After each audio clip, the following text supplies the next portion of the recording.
Welcome back to part 2 of the Bastard Review, where I'm reviewing SummerSlam 1999.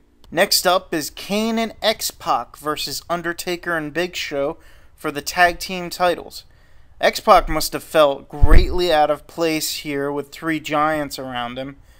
At the time, both X-Pac and Kane were 4-time tag team champions, though only the second time winning as a team. Despite my ire at tag teams that are simply glorified singles wrestlers thrown together, this was a really good match. Granted, there's not much story to it, but the match itself was well crafted.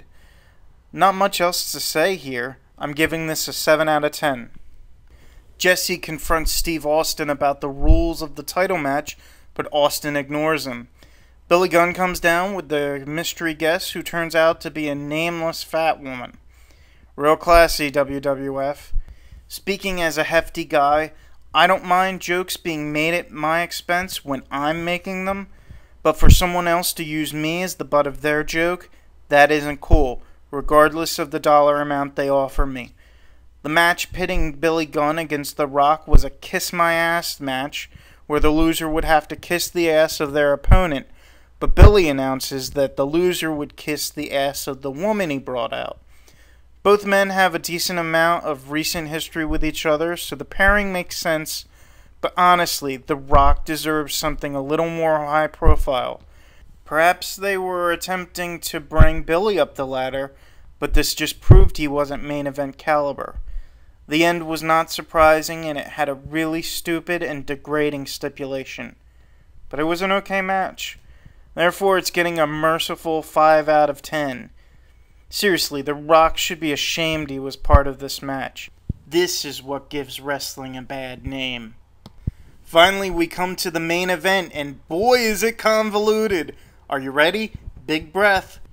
On an episode of Raw, Shawn Michaels announces a triple threat #1 contenders match at SummerSlam to face Steve Austin, the WWF champion, between Triple H, Undertaker, and Chyna. Hunter argues that Chyna is a woman and could get hurt, but she says that she can hold her own during the match. During the match, Austin comes down and attacks Hunter and in effect helps Chyna win the match. This develops a rift between Hunter and Chyna, and they face each other in a rematch. But during the match, Mankind attacks Hunter and helps Chyna retain the contendership. Mick announces that he wants to be the contender, and Shawn announces it for the next Raw. Mick wins the contendership, but Shane McMahon returns and announces a match between Mick and Hunter. In the meantime, Chyna is back with Hunter. During the match, the referee says that Hunter won, but Shawn, in the ring as well, says that Mick won. Austin on commentary says he doesn't care who he faces. Linda McMahon, the CEO of WWF, makes it a triple threat between Mick, Hunter, and Steve. Whew. This was a match that delivered.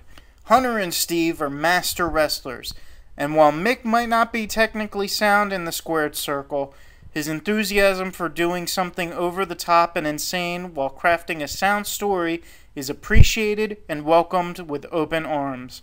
I loved how each wrestler was willing to break the rules when Jesse's focus was away from them. Chyna got in some good cheating as well, and I was well into the match when Jesse sent her backstage for interfering. Hunter blatantly hit both men in the head with a chair, and when he went for the cover on Mick, Jesse refused to count the pin, which had me cheering along with the crowd. Shane came down, but gets stunned by Steve, and then Jesse threw Shane out of the ring. Mick wins by pinning Steve, and after the match, Hunter continues to attack Steve with a chair. This was Mick's third run as WWF champion, but it wouldn't last long, since he lost to Hunter the next night on Raw. There's speculation that Steve refused to lose to Hunter, which is possibly why Mick won. If that's true, it could stem from Steve seeing Hunter as rising through the ranks via Stephanie, who were seeing each other in real life. Steve may have felt that Hunter hadn't earned his spot, unlike Steve, who had languished in obscurity until the WWF let him do his own thing, and he became a star because of it. Controversy aside, this was a phenomenal match, and alone worth the price of DVD, which I bought on eBay, where I buy most of my DVDs. I'm giving this a 10 out of 10. Overall, SummerSlam 1999 was pretty dismal. The low points heavily outweigh the high points, and everything is a convoluted mess. This was at the height of the WWF soap opera, which is both good and bad. The matches were stipulation heavy, and not enough sport was involved. Worth owning if you're a compiler or if you can find it for cheap, which you probably can. Otherwise, it's not really worth your time. I'm giving it a 5 out of 10. Please tune in again when I review another wrestling DVD in my collection or anything else that crosses my path. Since I have a few minutes left, I'm going to talk about something that is kind of important to me. If you've noticed, the last 2 shows have been split up into 2 parts. This is because YouTube does not allow videos or audio over 10 minutes, which I believe is pretty stupid on their part. I understand that they don't want large files uploaded, but there shouldn't be a time limit. And if there is going to be a time limit, I think pushing it back to 15 to 20 minutes would be better. 10 minutes is just not enough time to do a review.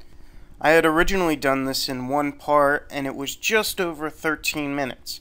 I tried uploading it to YouTube, but it denied me because it was over the 10-minute time limit. So what I'm asking of you people is to write to YouTube. Send them a complaint that you feel there shouldn't be a time limit, and if there is going to be a time limit, it should be greater than 10 minutes. I suspect that future reviews are going to have to be broken up into 2 parts because I really just have a lot to say about some of these matches, and it's going to be longer than 10 minutes. I don't know if YouTube will listen to the complaints or do anything about them, but hopefully they will. You never know. If they have enough people who complain, they can't ignore them. So thank you for listening, and tune in again when I have another audio review. Take care.